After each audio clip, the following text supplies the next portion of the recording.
مهم جدا نروح نشوف مستر باتريس كارتيرون قال ايه في المؤتمر الصحفي. خلينا نروح نشوف. هو السؤال بيقول ان في المباراه الاخيره كان الاداء الفريق ما كانش مرضي بشكل كبير، وانت عملت ايه عشان تعرف تعالج ده؟ فرد عليه قال له في المباراه الاخيره كان في لعيبه دوليين راحت لعبت مع فرقها ورجعت فدول يعني ده مش معيار نقيس مستوى الفريق بالماتشات الاخيره. دلوقتي المباراه النهائيه ليها حسابات مختلفه، وانا بعد بنشتغل على اللعيبه عشان يبقوا فايقين، واعتقد دلوقتي هم بقوا فايقين بدنيا وفنيا، خصوصا ان اي فرقه في العالم في فتره بيبقى في داون، يعني في فتره بينزل مستوى وساعات بتعلى، فده ما اقدرش احكم الفرقه مستوى على طول نزل عشان كام ماتش الاخرين كان الاداء مش كويس. After to talk about the security in the stadium in Rades after what happened in semi-final, we know that there are a lot of problems actually in Tunisian football depending the hooligans. What I've seen during this game was amazing, but I'm sure that the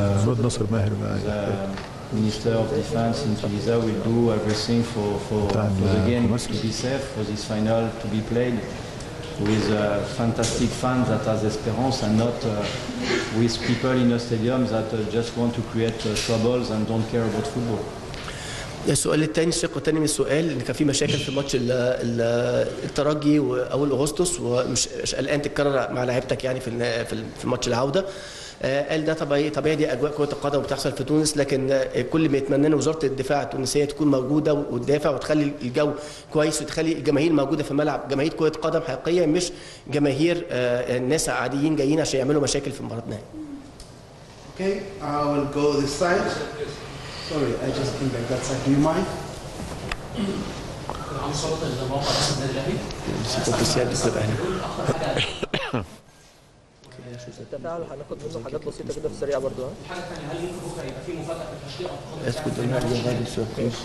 التفاعل بقول لك التفاعل خليه. Vous savez, plus on s'approche des moments importants, plus on est attentif à tous les petits détails, parce qu'on sait bien que les finales se jouent souvent sur des détails. كل ما نقرب من الماتشات المهمه كل ما نهتم بالتفاصيل الصغيره، ان طبعا الفارق بيبقى في تفاصيل صغيره.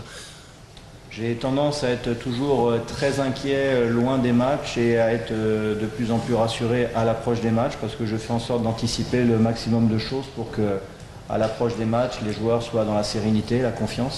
انا متعود دايما بكون قلقان قبل المباريات بفتره، وبعد كده قبل الماتشات على طول بكون هادي، لان بكون درست كويس كل النقاط وبوصل اللعيبه لمرحله من الثقه والهدوء ان ممكن يخشوا المباراه من غير مشاكل. Après, on a bien sûr préparé cette finale comme un match particulier. Et on fera en sorte de faire un match particulier avec beaucoup de qualité. طبعا ده ماتش مش عادي، ماتش خاص، الماتش النهائي ده، واحنا عملنا اعداد خاص لماتش خاص، واتمنى ان احنا نكون مؤثرين في المباراه ونعمل نتيجه كويسه. Le dernier point, c'est qu'on est bien évidemment très heureux de mériter après ce parcours-là de jouer enfin dans un stade avec nos supporters. Les joueurs l'ont mérité, les fans l'ont mérité. Je suis très heureux que demain on joue dans un stade avec une foule nombreuse venue pour nous encourager. واخيرا انا سعيد جدا بكره هلعب وسط جماهير تستحق تحضر وتشوف فريقها بيلعب في النهائي وتستحق تعيش معانا اللحظه الجميله دي. انا سعيد جدا ان هلعب الماتش النهائي على ارضي وسط جماهيري، والجماهير هتكون موجوده وحاضره في الاستاد. Okay, can I just ask for a bit of quick English translation? Okay. We talk about there are differences, and in the details there are differences in the details that, but that will probably take us some time to look at. I'm interested in building confidence for my players, and I think we're going very well so far. This is a special game tomorrow, and I hope we'll be able to win the game. I am happy to play here tomorrow, and my players are all hopeful, and I'm sure we are going to play a very good game tomorrow, on the final game tomorrow.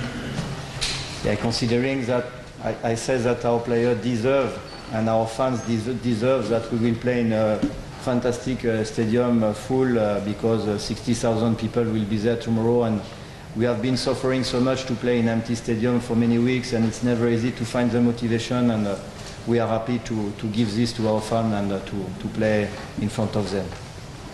Okay, I'll take the next question this side. Sorry? Can you just speak a bit loud? Okay. Rami from Tunisia.